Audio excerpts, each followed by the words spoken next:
आत्मा क्या है? संपूर्ण ब्रह्मांड की सबसे सुंदर वस्तु। लोग अपनी भाषा में या जिस धर्म का हम पालन करते हैं उसके आधार पर आत्मा को रूह, पवित्र आत्मा, चेतना या महाचेतना भी कहा जाता है। बहुत से लोग उसे वास्तविक आत्मा, अमर आत्मा, शुद्धात्मा और आत्मा भी कहते हैं। फिर भी आत्मा क्या है? क्या ये पूर्णतया आध्यात्मिक है? क्या ये धार्मिक नहीं है? सोल यानी आत्मा। आत्मा यानी सेल्फ, खुद का स्वरूप। जिसने आत्मा का अनुभव किया है उसने आत्मा की वास्तविक सुंदरता को पहचाना है। जबकि मन का स्वभाव शांति है, आत्मा का स्वभाव आनंद है। आनंद यानी शाश्वत सुख की अवस्था। परम पूज्य भगवान कहते हैं, आत्मा का वास्तविक अर्थ स्वयं खुद है, स्वयं का सच्चा स्वरूप है।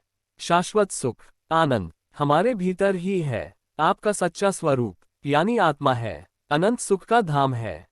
और फिर भी आप विनाशी चीजों में अपना सुख ढूंढ रहे हो।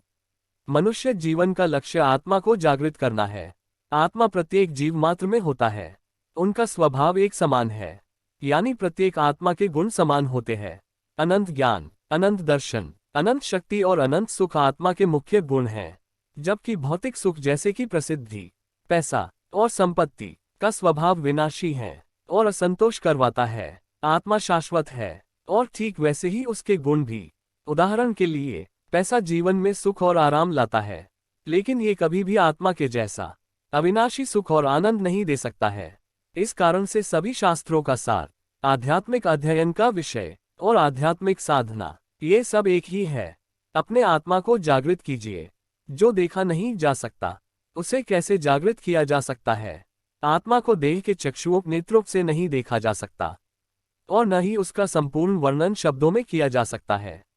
यह इतना सूक्ष्म है, इसके साक्षात्कार के लिए हमें प्रत्यक्ष ज्ञानी की आवश्यकता है, जिसे आत्म साक्षात्कार हो गया हो।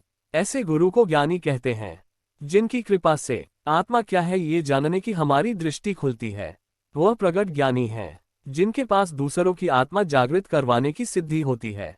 केवल वही हमें आत्म साक्षात्कार यानी हमारे आत्मा का अनुभव करा सकते हैं। इसीलिए शुभकामनाओं के साथ शाश्वत सुख का मार्ग शीघ्र ही में मिले। आत्मा का अर्थ क्या है? ब्रह्मांड के सबसे सूक्ष्म और गहन तत्व आत्मा, जो कि स्वयं का वास्तविक स्वरूप है, उसको समझने में असमर्थ होने के कारण व्यक्ति अनेक प्रश्नों से घिरा हुआ है, जैसे कि आत्मा का अर्थ क्या है? आत्मा यानी क्या? आत्मा कैसा होगा? क्या वह प्रकाश स्वरूप में है? और अगर प्रकाश स्वरूप है तो इसका प्रकाश कैसा होगा? उत्तर है, आपको आत्मा की सच्ची दृष्टि प्राप्त करके उन्हें अनुभव करने की आवश्यकता है। ये दृष्टि जो सभी कल्पनाओं से परे है, जो केवल ज्ञानी पुरुष से ही प्राप्त की जा सकती है, जिन्हें ये दृष्टि पहले से ही प्राप्त हो चुकी है।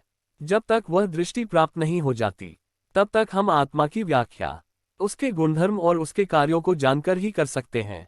तो आइए इसे जानें। आत्मा चेतन है। यदि हम अनाज, जीवित वस्तु को कपड़े में बांध कर रखें तो वे कुदरती रूप से अंकुरित हो जाएंगे। यदि आप कंकर या पत्थर, निर्जीव वस्तु को बांधे तो क्या वह कुदरती रूप से अंकुरित होंगे?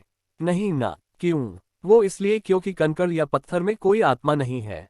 आत्मा प्रत्येक जीव, दृश्य व अदृश्य में विराजमान है। वह निर्जीव वस्तुओं में उपस्थित नहीं है। इसलिए आत्मा चेतन है। आत्मा के बिना देह मृत्यु के बाद यानी कि देह में जीव नहीं है और इसलिए उसे सुख या दुख का अनुभव नहीं होता। जहां भी संवेदनाएं व भावनाएं हैं, वहां सुख और दुख का ज्ञान है। जहां कोई भावना या वृद्धि है, इसका तात्पर्य यही है कि ये देह में आत्मा या चेतन है। इसी को कहते हैं। अगर आपको ये कहानी पसंद आई हो तो चैनल को लाइक करें, सब्सक्राइब करें। धन्यवाद।